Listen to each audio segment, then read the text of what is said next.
हरियाणा के फरीदाबाद में इनेलो के राष्ट्रीय अध्यक्ष चौधरी अभय सिंह चौटाला व प्रदेश अध्यक्ष चौधरी रामपाल माजरा ने कार्यकर्ताओं को चौधरी देवीलाल की जयंती पर पहुंचने का निमंत्रण दिया। फरीदाबाद पहुंचने पर अभय चौटाला का कार्यकर्ताओं ने पगड़ी व माला पहनाकर स्वागत किया। अभय सिंह चौटाला ने प्रजला विधानसभा के सिकरी फार्म हाउस में कार्यक्रम को संबोधित किया, जहाँ उन्होंने कार्यकर्ताओं को संबोधित कर चौधरी देवीलाल की जयंती में आने का न्योता दिया और इस दौरान अभय सिंह चौटाला ने कांग्रेस और भाजपा पर जमकर निशाना साधा। अभय चौटाला ने कहा कि हुड्डा बापू बेटे ने कांग्रेस के साथ धोखा कर भाजपा से सेटिंग कर प्रदेश में तीसरी बार भाजपा की सरकार बनवा दी। बापू बेटे ने कांग्रेस का चोला पहनकर प्रदेश के लोगों के साथ बहुत बड़ा धोखा किया है, जिन्हें प्रदेश की जनता कभी माफ नहीं करेगी। उन्होंने कहा है कि भाजपा ने प्रदेश को पिछले 11 वर्षों में लूटकर खोखला कर दिया है। ये पूंजीपतियों की पार्टी है जो गिने चुने पूंजीपतियों को फायदा पहुंचाती है। भाजपा व उनके नेताओं को आम जन की कोई परवाह नहीं है। प्रदेश में लॉ एंड ऑर्डर नाम की कोई चीज नहीं है। अभय सिंह चौटाला ने कहा कि अगर प्रधानमंत्री को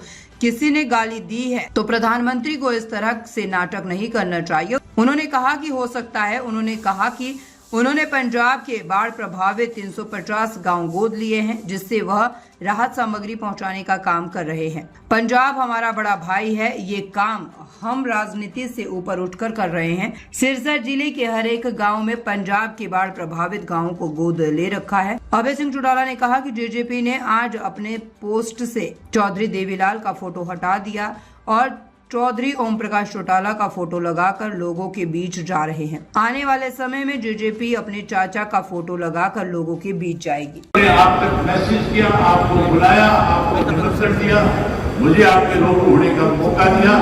आज पहली दफा देख रहा हूँ कि फरीदाबाद नेशनल लोकदल पार्टी के कार्यकर्ताओं की बैठक सभा में तब्दील हुई। उम्मीद करूंगा कि आप बहुत बड़ी संख्या में आओ। साधनों की कोई कमी नहीं। माताओं बहनों के लिए जितने साधन में सबक सिखाएंगे, बीजेपी को सत्ता से पार करेंगे। 2024 के चुनाव में तो जेजेपी सरकार बनाने के सपने ले रही थी, उसको माइनस में लाकर के खड़ा कर दिया, उसकी सफाई कर दी। जेजेपी की सफाई कर दी कि नहीं कर दी फरीदाबाद वालों? आपसे पूछ रहा हूं मैं, सफाई होगी कि नहीं होगी जेजेपी की? अच्छी तरह से सफाई होगी। अगर कोई 2-4 बच भी गए तो माजरा जी कह रहे थे 25 तारीख को रोहतक के अंदर सम्मान दिवस मनाएंगे, और माजरा जी बता रहे थे कि जो उस सम्मान दिवस में आएगा, जिस किसी ने कोई छोटी मोटी गलती करके कोई पाप किया उसके पाप धुल जाएंगे। ये जो बच्चे कुचे जेजेपी के साथी है उनसे मेरी तरफ से कहना कि आप भी चलो और चल करके फिर से चौधरी देवीलाल की नीतियों को मजबूत करो और अपने पाप भी धो लो। साथियों, जो जेजेपी वाले चौधरी देवीलाल की फोटो लगा करके राजनीति करते थे, आजकल फोटो उतार दी। अब चौटाला साहब की फोटो लगा के कहते हमने आगे राजनीति करनी है। जवाब करते हैं कि नहीं करते हैं? अब कहते हैं चौटाला साहब की फोटो लगा के राजनीति करनी। जब तक चौटाला साहब जिंदा थे, 2018 से लेकर के जब से वो पार्टी से अलग हुए, एक दिन चौटाला साहब से नहीं मिलने थे। अब उनकी याद आ रही है। आप थोड़े दिन को 25 तारीख को लाखों की संख्या में रोहतक पहुंच जाना। ये मेरी फोटो लगा के भी आपके बीच में आए कि भाई से गलती होगी। जहां ये सबक मिल गया, वहां ये तीसरी बार सरकार कैसे बनी, ये बड़ी अचंभे वाली बात थी। हम जब 1 साल से लोगों के बीच में जा रहे थे, मैं और माजरा साहब, अपने खुल के पूछा लोगों से, ये तीसरी बार सरकार कैसे बनी, किसने बढ़ाई? सब जगह एक ही जवाब था कि हमने जिस कांग्रेस पे भरोसा किया उसी कांग्रेस के लोगों ने षड्यंत्र के तहत बीजेपी की सरकार बना दी। बीजेपी की सरकार किसने बनाई तीसरी बार? बोल के बताओ, ये पत्रकार सुनना चाहते हैं तुम्हारी। मैं आज आपके बीच में 78 विधानसभा क्षेत्रों में होकर गया और सब जगह लोगों ने एक ही बात कही। अब भी सबने यही कहा 1 साल से जब लोगों के बीच में जा रहा था तब भी यही कहा कि भूपेंद्र सिंह हुड्डा और उसके बेटे ने षड्यंत्र के तहत बीजेपी को फिर से सत्ता में जाने का काम किया। षड्यंत्र के तहत 60,000 वोट उन तीनों ने लिए। वीरेंद्र का लड़का 32 वोट से चुनाव हार गया। आया नहीं आया वीरेंद्र का? ऐसे 2 हराए थे तब जाकर के बीजेपी की सरकार प्रदेश में तीसरी बार हुई। हमारे बारे में हुड्डा ने प्रचार किया लगातार 2 साल तक कि इंडियन नेशनल लोकदल पार्टी वाले तो वोट काट रहे और ये भी कहते थे ये बीजेपी से मिले हुए बीजेपी की बी टीम है। अब पता लग गया कि नहीं लग गया बी टीम कौन है? अब पता लग गया कि नहीं लग गया बी टीम कौन है? अब पता लग गया कि बी टीम भूपेंद्र सिंह हुड्डा उसका चल रहा है। मैं कितने दिन से लगातार ये बात कह रहा हूं कि हुड्डा कांग्रेस हुड्डा जो है बीजेपी के साथ मिला हुआ है। मैंने खुद के प्रेस के लोगों के सामने ये कहा कि किसी भी सार्वजनिक मंच पे आ जाए ये बात बेटा,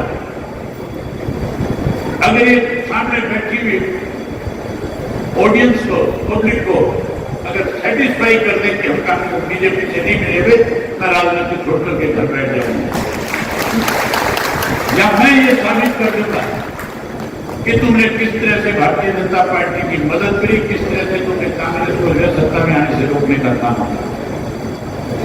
ये हमसे नहीं, जब से बीजेपी की सरकार बनी तब से दोनों मिलकर के बीजेपी को मदद कर रहे हैं। राज्यसभा का चुनाव था, सुभाष चंद्रा को राज्यसभा का मेंबर बीजेपी ने खड़ा किया। मैं विपक्ष का नेता था, हमारे कांग्रेस के मिलकर के 37 वोट थे। सोनिया गांधी ने कांग्रेस के सब नेताओं को हिदायत दी थी कि आपके आनंद के पक्ष में वोट डालना जो इंडिपेंडेंट खड़ा है। इस हुड्डा ने 14 लोगों की पेन की स्याही बदल करके उस आपके आनंद को गिराने का काम किया। अनेक बार इस तरह से बीजेपी की मदद करते हुए लोगों की नजर में आया। हमने 24 तारीख पर मीटिंग बुलाई थी प्रदेश की। उस मीटिंग में यह तय करना था चौधरी देवीलाल जी का जन्मदिन किस जिले में मनाया जाए। रोहतक के लोग सामने आकर के खड़े हो गए, मुझे कहने लगे हम रोहतक में मनाना चाहते हैं। मैंने उनसे कहा कि रोहतक क्यों? कहने लगे हुड्डा ने रोहतक के नाम के ऊपर हमें बहुत दिन तक पैदा करके रखा। अब रोहतक के लोगों को इस बात का पता लग गया कि हुड्डा किस तरह से बीजेपी के साथ मिलकर के प्रदेश को कमजोर कर रहे हैं। सिर्फ कैसे अपने किए छुपाए जाए, कैसे जेल जाने से बचे, इसके लिए बाप बेटा ने नाश कर दिया। हम कहीं रोहतक के अंदर ही चौधरी देवीलाल का जन्मदिन मना करके इनका टाइम निकालना चाहते हैं।